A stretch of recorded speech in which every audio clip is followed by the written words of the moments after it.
नमो भगवते वासुदेवाय। राधे राधे। आप सभी को योगिनी एकादशी की हार्दिक शुभकामनाएं। आज आप सुनेंगे योगिनी एकादशी व्रत कथा। उससे पहले हम आपको योगिनी एकादशी की पूजा विधि भी बताएंगे। तो आपसे अनुरोध है कि वीडियो को पूरा जरूर देखिएगा और वीडियो अच्छी लगे तो लाइक, शेयर और सब्सक्राइब करना मत भूलिए। देखिए, वर्ष भर में 24 एकादशी तिथियां होती हैं और जब मलमास होता है तो एकादशियों की संख्या 26 हो जाती है। इन्हीं एकादशी तिथियों में एक एकादशी व्रत ऐसा भी है जिसे यदि पूरी आस्था के साथ किया जाए तो सभी पाप नष्ट हो जाते हैं। साथ ही मृत्यु के बाद मोक्ष की भी प्राप्ति होती है। तो ये एकादशी आषाढ़ मास के कृष्ण पक्ष में आने वाली योगिनी एकादशी है। इस एकादशी पर भगवान विष्णु अपने उपासक को मनवांछित फल प्रदान करते हैं। सनातन व्रतों में एकादशी पर भगवान विष्णु की पूजा का विधान है। तो आइए अब हम आपको योगिनी एकादशी की पूजा विधि बताते हैं।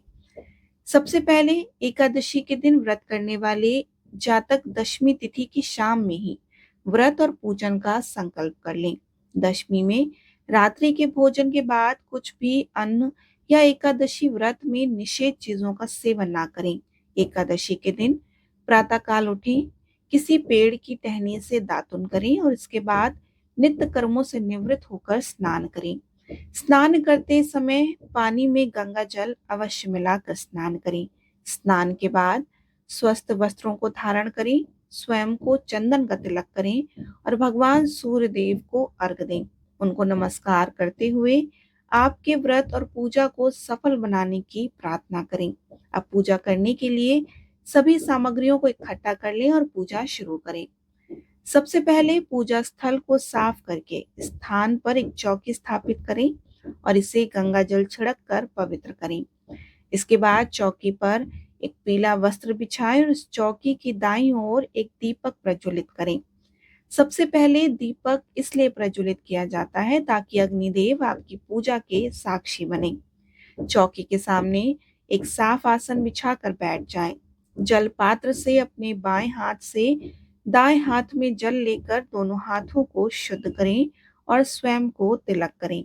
अब चौकी पर अक्षत के कुछ दाने आसन के रूप में डालें और इस पर गणेश जी को विराजित करें। इसके बाद चौकी पर भगवान विष्णु की प्रतिमा या तस्वीर को स्थापित करें। अब स्नान के रूप में एक जल पात्र से पुष्प की सहायता से जल लेकर भगवान गणेश और भगवान विष्णु पर छिड़कें। भगवान गणेश को हल्दी, कुमकुम, अक्षत और चंदन का तिलक करें। इसके बाद वस्त्र के रूप में उन्हें जनेऊ अर्पित करें। इसके बाद पुष्प अर्पित करके गणपति जी को नमस्कार करें। भगवान विष्णु को रोली चंदन का तिलक करें, कुमकुम, हल्दी और अक्षत भी चढ़ाएं। ओम नमो भगवते वासुदेवाय नमः मंत्र का जाप करते हुए श्री हरि विष्णु को फूल, जनेऊ, माला अर्पित करें। भगवान विष्णु को पंचामृत में तुलसी दल डालकर अर्पित करें। चूंकि भगवान विष्णु को तुलसी अति प्रिय है, इसलिए भगवान के भोग में तुलसी को अवश्य शामिल करें। इसके बाद भोग में मिष्ठान और ऋतुफल अर्पित करें। विष्णु सहस्त्र नाम, श्री हरि स्तोत्र का पाठ करें और साथ ही योगिनी एकादशी व्रत कथा पढ़ें या फिर सुने। अंत में भगवान विष्णु की आरती करें और सभी लोगों में भगवान को चढ़ाया गया भोग प्रसाद के रूप में वितरित करें। इस तरह से आप एकादशी की पूजा संपन्न कर सकते हैं। इस पूजा को करने से आपको भगवान विष्णु की कृपा निश्चित रूप से प्राप्त होती है। तो आइए अब हम आपको योगिनी एकादशी की व्रत कथा सुनाते हैं। राजा कुबेर एवं हेममालिनी नामक एक यक्ष की कथा। अर्जुन ने कहा कि हे त्रिलोकीनाथ, मैंने ज्येष्ठ मास के शुक्ल पक्ष की निर्जला एकादशी की कथा सुनी। अब आप कृपया करके आषाढ़ माह के कृष्ण पक्ष की एकादशी की कथा सुनाइए। इस एकादशी का नाम तथा महत्व क्या है, सो सब मुझे विस्तार पूर्वक बताएं। श्री कृष्ण ने कहा कि हे पांडुपुत्र, आषाढ़ माह के कृष्ण पक्ष की एकादशी का नाम योगिनी एकादशी है। इसके व्रत से सभी पाप नष्ट हो जाते हैं और इस व्रत लोक में भोग तथा परलोक में मुक्ति देने वाला है। हे अर्जुन, ये एकादशी तीनों लोकों में प्रसिद्ध है और इसके व्रत से सभी पाप नष्ट हो जाते हैं। तुम्हें मैं पुराण में कही हुई कथा सुनाता हूँ, तो ध्यान पूर्वक उसका श्रवण करो। कुबेर नाम का एक राजा अलकापुरी नाम की नगरी में राज्य करता था। वह शिव भक्त था। उनका हेममाली नाम का एक यक्ष सेवक था जो पूजा के लिए पुष्प लाया करता था। हेममाली की विशालक्षी नाम की एक अति सुंदर स्त्री थी। एक दिन वह मानसरोवर से पुष्प लेकर आया, किंतु काम सख्त होने के कारण पुष्पों को रखकर अपनी स्त्री के साथ रमण करने लगा। इस भोग विलास में मध्याह्न का समय हो गया। हेममाली की प्रतीक्षा करते करते जब राजा कुमेर को मध्याह्न का समय हो गया, तो उसने क्रोधपूर्व अपने सेवकों को आज्ञा दी कि तुम लोग जाकर पता लगाओ कि हेममाली अभी तक पुष्प लेकर क्यों नहीं आया। जब सेवकों ने उसका पता लगाकर आए, तो राजा से पास जाकर ये बताया कि हे राजन, वह हेममाली अपनी स्त्री के साथ रमण कर रहा है। इस बात को सुन राजा कुबेर ने हेममाली को बुलाने की आज्ञा दी। भय से कांपता हुआ हेममाली राजा के सामने उपस्थित हुआ। उसे देखकर कुबेर को अत्यंत क्रोध आया तथा उससे होंठ फड़फड़ाने लगे। राजा ने कहा कि अरे अधम, तूने मेरे परम पूजनीय देवों के भी देव भगवान शिव जी का अपमान किया है। मैं तुझे श्राप देता हूँ कि तू स्त्री के वियोग में तड़पे और मृत्यु लोक में जाकर कोढ़ी का जीवन व्यतीत करे। कुबेर के श्राप से वह तत्क्षण स्वर्ग से पृथ्वी पर आ गिरा तथा कोढ़ी हो गया। उसकी स्त्री भी उससे बिछड़ गई। मृत्यु लोक में आकर उसने अनेक भयंकर कष्ट भोगे, किंतु शिव की कृपा से उसकी बुद्धि मलिन न हुई तथा उसे पूर्व जन्म की भी सुध रही। अनेक कष्टों भोगता हुआ तथा अपने पूर्व जन्म के कुकर्मों का स्मरण करता हुआ वह हिमालय पर्वत की ओर चल पड़ा। चलते चलते वह मार्कंडेय ऋषि के आश्रम में जा पहुंचा। वह ऋषि अत्यंत वृद्ध तपस्वी थे। वह दूसरे ब्रह्म के समान प्रतीत हो रहे थे तथा उनका वह आश्रम ब्रह्मा की सभा के समान शोभा दे रहा था।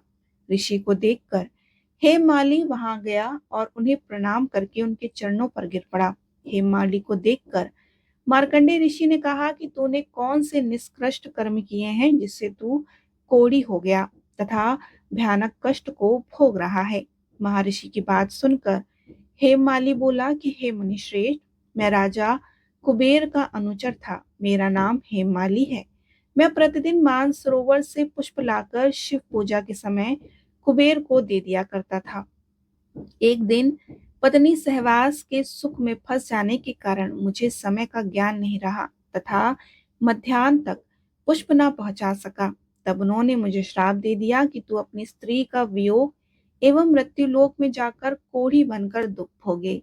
इस कारण मैं कोढ़ी हो गया तथा पृथ्वी पर आकर भयंकर कष्ट भोग रहा हूँ। अतः कृपया करके आप कोई ऐसा उपाय बतलाइए जिससे मेरी मुक्ति हो।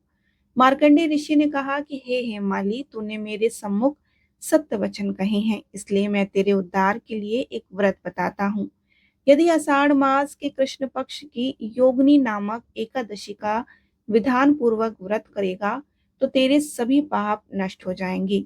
महर्षि के वचन सुन हेममाली अति प्रसन्न हुआ तथा उनके वचनों के अनुसार योगिनी एकादशी का विधान पूर्वक व्रत करने लगा। इस व्रत के प्रभाव से अपने पुराने स्वरूप में वो आ गया तथा अपनी स्त्री के साथ सुखपूर्वक रहने लगा। हे राजन, इस योगिनी एकादशी की कथा का फल 88 सहस्त्र ब्राह्मणों को भोजन कराने के समान है। इसके व्रत से सभी पाप नष्ट हो जाते हैं तथा अंत में मोक्ष प्राप्त करके प्राणी स्वर्ग का अधिकारी बनता है। इस प्रकार योगिनी एकादशी व्रत कथा संपूर्ण हुई। बोलिए श्री हरि विष्णु भगवान की जय। एकादशी मैया की जय। अब आप सुनिए तुलसी माता की कथा। सावर्ण मुनि की पुत्री तुलसी अपूर्व सुंदरी थी। उनकी इच्छा थी कि उनका विवाह भगवान नारायण के साथ हो। इसके लिए उन्होंने नारायण पर्वत की घाटी में स्थित बद्री वन में घोर तपस्या की। दीर्घ काल तक तपस्या के उपरांत ब्रह्मा जी ने प्रसन्न होकर उन्हें दर्शन दिए और वर मांगने को कहा। तब तुलसी जी ने कहा कि सृष्टिकर्ता ब्रह्मदेव आप अंतर्यामी हैं, सबके मन की बात जानते हैं। फिर भी मैं आपको अपनी इच्छा आपसे बताती हूँ। मैं चाहती हूँ कि भगवान श्री नारायण मुझे पति के रूप में मिले।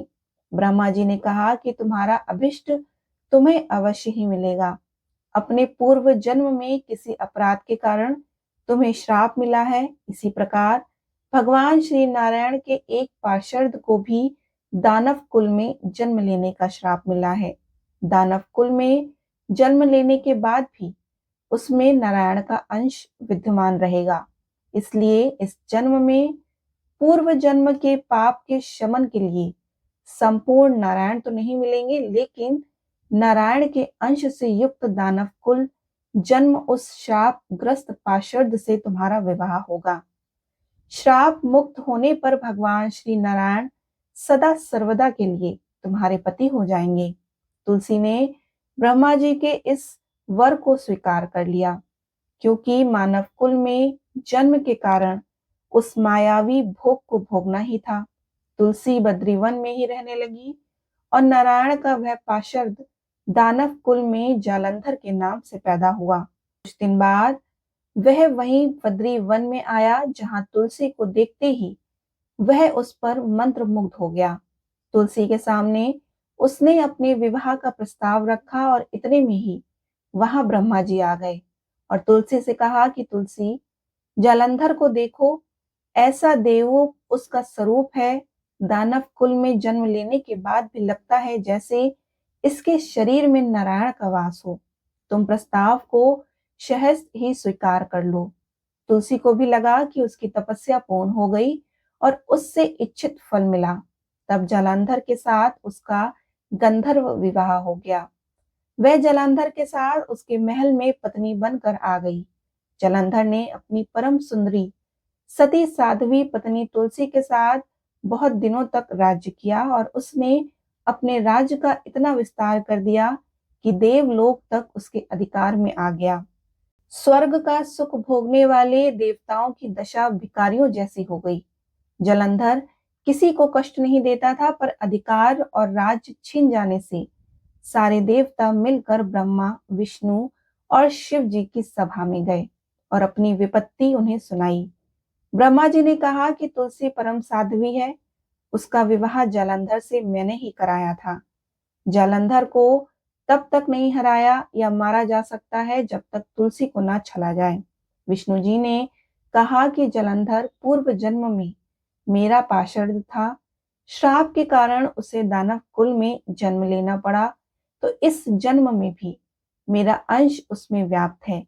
साथ ही तुलसी के पतिव्रता धर्म से वह अजय है। फिर देवताओं की सहमति से भगवान शिव ने जालंधर के पास संदेश भेज दिया, या तो वह देवताओं का राज्य लौटा दे या फिर उनसे युद्ध करे। जालंधर शंकर जी के पास पहुंचा और उसने कहा कि देवाधिदेव, आपके लिए देवताओं का पक्ष लेना उचित नहीं है। राज्य बढ़ाना हर राजा का कर्तव्य है। मैं किसी को दुखी नहीं कर रहा हूँ। देवताओं से कहिए कि भाई मेरी प्रजा बनकर रहे। मैंने आपका कोई भी अपमान नहीं किया है। हमारा आपका युद्ध तो शोभा भी नहीं देता। अगर आप हार गए तो बड़ी लज्जा की बात होगी, अगर मैं हार गया तो आपकी कीर्ति बहुत अधिक नहीं बढ़ेगी। भगवान शंकर फिर हंसने लगे। वे तो सब रहस्य समझते थे। तुलसी और जालंधर के पूर्व जन्म के श्राप की अवधि लगभग अब पूरी हो चुकी थी। फिर शंकर जी बोले कि इसमें कीर्ति और लज्जा की क्या बात। तुम देवों का राज लौटाकर उन्हें उनके पद पर प्रतिष्ठित होने दो। युद्ध से बचने का यही उपाय है। तब जालंधर ने कहा कि मैंने युद्ध के बल से देवलोक जीता है, कोई उसे युद्ध के द्वारा ही वापस ले सकता है और यही मेरा अंतिम उत्तर है। अब मैं जा रहा हूं।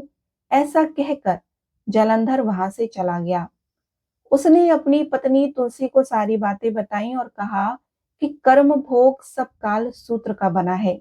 जीवन में हर्ष, शोक, भय, सुख, दुख, मंगल, अमंगल काल के अधीन हैं। हम तो केवल निमित्त हैं। संभव है भगवान शिव देवों का पक्ष लेकर मुझसे युद्ध करें। तुम चिंता मत करना, तुम्हारा सती तेज मेरी रक्षा करेगा। दूसरे दिन भगवान शंकर के नेतृत्व में देवताओं ने युद्ध छोड़ दिया। जालंधर ने भीषण बाण की वर्षा कर उनका वेग रोक दिया, जिसके प्रहार से देवता डगमगाने लगे। उसने दानवी शक्ति का प्रयोग करके भी युद्ध आरंभ कर दिया और युद्ध स्थल पर वह किसी को भी दिखाई नहीं देता था। उसके अस्त्र शस्त्र प्रहार कर देवों को घायल कर रहे थे। देवगण अपने अस्त्र चलाए तो किस पर चलाएं, क्योंकि कोई शत्रु सामने था ही नहीं। कई दिनों तक इस तरह भयंकर युद्ध चलता रहा। जलांधर पराजित नहीं हुआ। तब शिव जी ने विष्णु जी से कहा कि विष्णु जी, आप ही कोई उपाय करो, अन्यथा मेरा तो सारा यश मिट्टी में मिल जाएगा। विष्णु जी ने सोचा कि बल से तो जलंधर को हराया नहीं जा सकता, इसलिए छल का ही सहारा लेना पड़ेगा। उन्होंने तुरंत अपना स्वरूप जलंधर जैसा बनाया।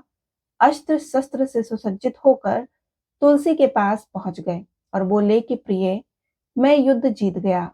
सारे देवता भगवान शंकर समेत हार गए। इस खुशी में आओ, मैं तुम्हें अपने अंग लगा लूं। पति को प्रत्यक्ष खड़ा देखकर तथा विजय का समाचार सुनकर वह दौड़कर मायावी जलंधर के गले से लिपट गई। इस प्रकार पति पत्नी दोनों ने आलिंगित होकर खूब खुशी मनाई। पर पुरुष के साथ इस प्रकार के व्यवहार से उसका सती तेज नष्ट हो गया। उसका सती तेज जो जलंधर के कवच के रूप में रक्षा कर रहा था, वह कवच नष्ट हो चुका था। जलंधर शक्तिहीन हो गया और यह जानते ही भगवान शंकर ने अपने त्रिशूल से प्रहार किया और उस प्रहार से जलंधर जलकर भस्म हो गया। जालंधर के मरने से जानकर विष्णु अपने असली रूप में आ गए और सामने अपने पति जालंधर के स्थान पर भगवान विष्णु को खड़ा देखकर तुलसी बहुत विस्मित हुई। उसको पता लग गया था कि स्वयं नारायण ने उसके साथ छल किया है। क्रोध में आकर तुलसी जी ने श्राप दे दिया कि एक सती स्त्री का सतीत्व भंग करने के अपराध में तुम हृदयहीन पत्थर हो जाओ। विष्णु जी ने तुलसी जी के श्राप को शिरोधार्य कर कहा कि देवी, तुम्हारे तथा जालंधर के कल्याण के लिए मुझे ऐसा करना पड़ा और तुम दोनों को श्राप मुक्त करना था। तुम भी अब अपना शरीर त्याग कर तुलसी विरवा के रूप में जन्म लोगी और मेरी पूजा तुलसी दल से ही होगी। मैं शालिग्राम पत्थर बनूंगा और मेरे शीर्ष पर तुम आदर से विराजमान होगी। तुम्हारे पति की हड्डियों के चूर्ण से शंख की उत्पत्ति होगी और उस शंख ध्वनि से देवताओं तथा मेरी पूजा आराधना होगी। जहां शंख ध्वनि होगी वहां मंगलमय मैं विराजमान रहूंगा। और तुमने पूर्व जन्म में बद्री वन में मुझे पाने के लिए बड़ी तपस्या की थी। अब अगले जन्म में मैं नारायण प्रस्तर के रूप में बद्रीनाथ वन में स्थापित होऊंगा और मेरी पूजा अर्चना फल फूल से ना होकर तुम्हारे तुलसी दल से होगी। मेरे शीश पर विराजमान होकर तुम मुझसे भी ऊंचा पद प्राप्त करोगी। प्रकार श्री हरि विष्णु श्री नारायण भगवान की हर पूजा में तुलसी दल का उपयोग होने लगा। बोलिए श्री हरि विष्णु भगवान की जय। तुलसी मैया की जय।